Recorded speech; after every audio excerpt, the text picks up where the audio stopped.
Jā, paldies. Labdien, cienījamie mediju pārstāvji. Jā, kā Edgars teica, šīs divas pēdējās pārbaudas spēles pirms pasaules čempionāta. Jā. Mums ir neliela jaunuma par sastāvu. Mums ir sanācis tā, ka Rihards Bukarts iedzīvojies savainojumā, kurš neļaus viņam turpināt cīnīties par vietu sastāvā. Novēlam Rihardam atvesaļošanās procesu labu un sagaidīšu jaunai sezonai. Tāpat arī esam izsaukuši Oliveru Mūrnieku, kurš ļoti labi apliecināja 18 pasaules čempionātā, un šodien viņam paredzēta debija. Nedaudz par ziemeļiem ir gribētu pieskarties, ka dažādu iemeslu dēļ pieejami NHL spēlētāji izlasē šogad nepievienosies. Bet mēs turpinām sekot līdz spēlētājiem, kur komandas vēl turpina dalību play-offos, gan NHL, gan AHL. Attiecīgi ir pāris spēlētāji, ko mēs gaidām, un tad jau mēs ziņosim par viņiem, kad viņu sezonas noslēgsies. Tāpēc liels paldies! No manas puses viss. Paldies! Paldies Rudolfam! Arī pagaidām mums spēlē. Jā, no to, ko Rudolfs teica, palikuši pēdējās divas spēles pirms pasaules čempionāta. Teiksim, puišiem sastāvs jau ir samazinājies līdz minimumam. Palikuši pāris detaļas, kā mēs teicām, šodien pēkšņi sanāca tā, ka vēl tiks samainīts. Tā kā katram ir iespējas sev parādīt, spēlētājiem pārliecinoši parādīt to, ka mēs varam izdarīt to, ko mēs gribam. Jā, process turpinās, nedēļa palikusi vēl. Un gaidām tādas labas spēles. Paldies! Lothar, lūdzu. Olivers Mūrnieks tikai šodien spēlē, vai viņš arī tur cīņu? Šodien nospēlēs redzēs. Mēs ejam no tā, ka ir šodien. Par rītdien viņam jācīnās. Arī vai bija vēl citi apsvērt to 18 izlases dalību? Nē, šobrīd nebija. Jā, Zabovs vēl biļetes izpārdots, bet stāvvietas ir pārdošanā, vai arī tas paldies būs emocionāli galīgi sagatavoties čempionātam. Es domāju, tas ir patīkams faktors, protams. Savās mājās spēlēt pie pilnām tribīnēm, tas ir, man liekas, jebkura sportists sapnis, ne tikai hokejā, kā jebkurā sporta veidā. Un satraukums būs. Es domāju, ka katrs mēģinās sev parādīt no labākās puses, jo mēs spēlējam mājās. Puišiem sanāks radi, draugi, paziņas, plus vēl visi atbalstītāji, skatītāji.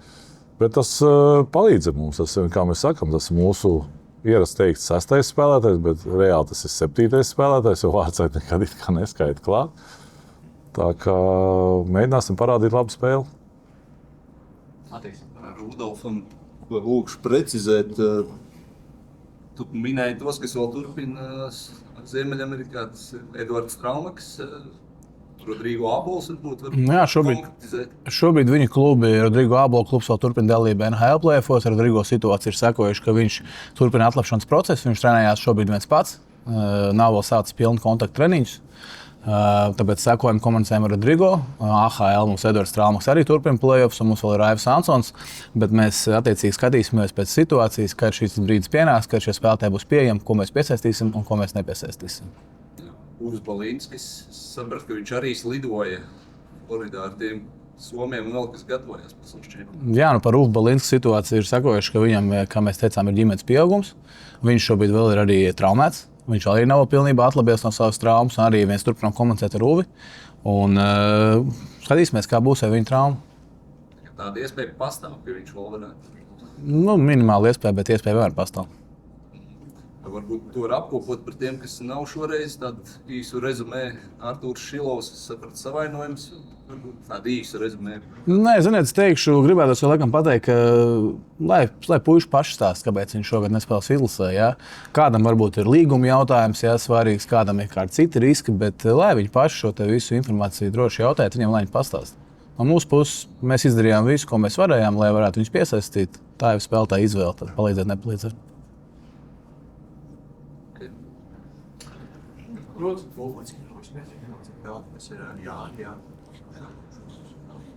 Jā, Jānim Jākam arī ir ģimenes pieaugums, un Jānis Jākam šogad nepalīdzēs Latvijas izlasē. Vai savās spēlēm ir vienvārds ar, vai arī pēsiet? Mēs skatīsimies no spēles uz spēli. Kā mēs teicām, situācija ir tāda, ka pašlaik ir Gudļevskis numur 1. Un mēs iziesim no tā, kā šodien noritēs spēle. Jāskatās, cik intensīvi, cik daudz metienu, kāda slodze ir. Jā, mēs zinām to, ka priekšā Kristaram pienāksies ļoti daudz spēlēt. un skatīsimies vienkārši no šodienas. Kā es teicu, šodien izdzīvosim, skatīsimies rītdien. Ļoti vārds ar ja Gudis numur 1 pareizi teikt, ka Vitens ar Grigalu cīnās par otro numuru. Pašlaik jā. Viņiem nav motivācija nokost Gudi, vai viņi vienkārši nevar Ko motivācija? nokost Gudi? Kā? Mums par savu spēli, Kad? pārbaudas spēlēs. Un ka mēs liksim tēt, Nē, tā ideja, es vienkārši to ideju gribu saprast. Mēs ziedosim pārbaudas spēles pēdējās, lai konstatētu, kurš mums ir 2., 3. vārdsargs. Un pirmam vārdsargam nedosim dabūt to pārliecību, lai viņš spēlē. Tas labi, ka pārliecība. Nē, Nevēlas būt arī pirmie. Konkrēti izlasē, tad nav vērts. Vēlās visi būt pirmie. Vienkārši mums jāiziet no situācijas tas, ka mums ir pašlaik izteikti numur 1 vārdsargs, kurš spēlē kā numur 1 Eiropā. Un mums jādara viss, lai viņš arī sajustos kā numur 1. Ja man būtu vēl 5, 6 spēles stājot viena pēc otras, mēs būtu citi savādāk skatījušies. Ja? Tas ir cīņa par sastāvu un tiem puišiem, ka viņi pašlaik, teiksim, nav tā spēļu prakse. Tas ir viņu atbildība, ja? Ka viņi sezonā sev nemācīja tā pierādīt, lai viņiem tā spēļu prakse būtu tik liela, lai viņi varētu, teiksim, šī brīdī mēs pateikt, ka mums ir 2 līdzvērtīgi vārdsargi. Arī varbūt paturpina par Gustavu Dāvu Grigalu, kā bija tie iemesli, kurš sezonas beigās spēlēja. Prasiet klubam, es nezinu, kas klubam bija par iemesliem. Ja? Tur jau ir tas lielākais mūsu mīnus, ja? Kad spēlētāji ierodoties šeit, tā spēļu prakse tik maz. Ja? Un man kā trenerim ir ļoti grūti taisīt izvēli, jo nav tā sezonas, teiksim, tas ienesums, ja, kad es varu pateikt, man statistika balstās uz to, ka viņš regulāri stāv virs 90 atvairītiem metieniem. Tad man arī pārliecība ir tas, ka tas viss turpināsies. Tāpēc es vienmēr puišiem no šīs pirmās dienas uzsvēru, ka to, kā jūs pavadat sezonas, no tā ir ļoti daudz atkarīgs par sastāvu izvēli. Tas, kad atbraucam šeit un mēs cīnāmies, mēs sakam, mēs gatavi darīt visu, tas ir forši, tas ir patīkami, ka viņi raujās. Bet, lai man radītu to pārliecību, viņiem vajadzīgs sasvērtīt labas sezonas, kur es redzu, ka arī citi treneri viņiem uzticās, lai es dabūtu to ticību vēl lielāku. Mārtiņ, treneri par spēļu prakses trūkumu šajā sezonā nevar sūdzēties Mārtiņš Dziergals. Ap 100 spēļu jau mazāk nedaudz nospēlējuši šajā sezonā. Cik daudz viņš tiks izmantots šodien? Šodien, es domāju, visi puiši spēlēs, kā tā spēle aizies. Redzēsim, kā mums būs vairākums, mazākums. Ja? Un viņš ir neatņemama sastāvdaļa no spēles. Un, kā es teicu, mēs skatīsimies, kā šodien nospēlēsim, un tad spriedīsim par rītdienas spēli. Fiziski kā viņš jūtas? Jūs redzējāt, mēs Mārtiņu nepaņēmām līdzi uz Slovākiju. Ja? Mēs devām viņam individuāli sagatavoties, atpūsties, atvilkt elpu. Kopš viņš atgriezās no Čehijas, jau man liekas 2 nedēļas pagājušas ir. Tā kā es domāju, savu to recovery viņš mazliet ir dabūjis. Ja, procedūras viņš arī iet. Tas, kas viņam tie savainojumi ir viņam, tas nav noslēpums. Ja, jo viņš, teiksim, ir tas spēka spēlētājs, kas iztur mazākums, bloķē, skrien, cīnās. Ja. Bet pašlaik viņš atrodas labā formā. Un, ja, skatīsimies, kā šī dienas spēle aizvērtēs.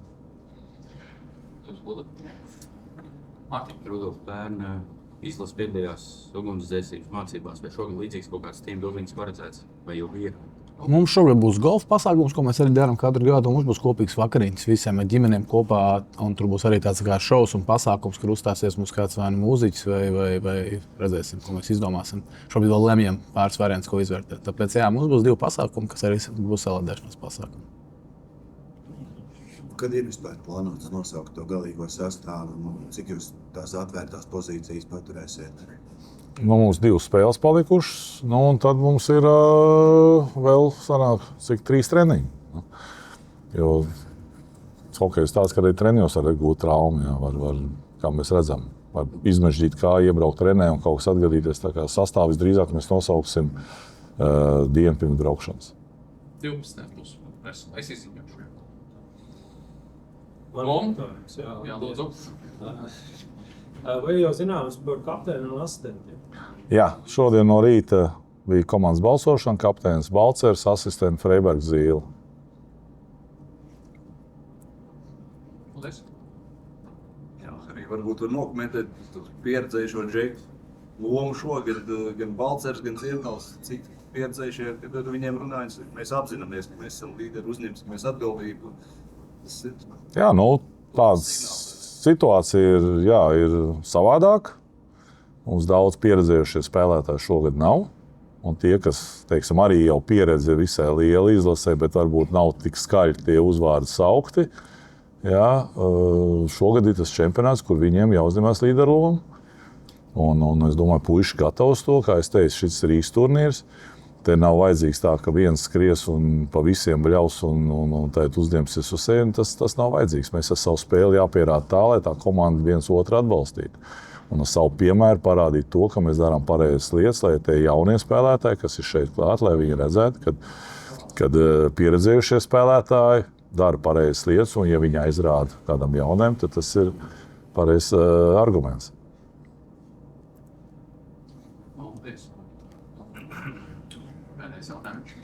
Pamanīgi interesanti parādīt, pirms spēle pret Austriju, Vītoļs šodien reiz spēle līdz bolām. Jūs apmainījāt pozīciju. Par tai mācību, vai vienkārši uz čempionātu. Kas tu uzstādīja, nezinu. Tā nav laime. Tā bija. Sagadīšanās.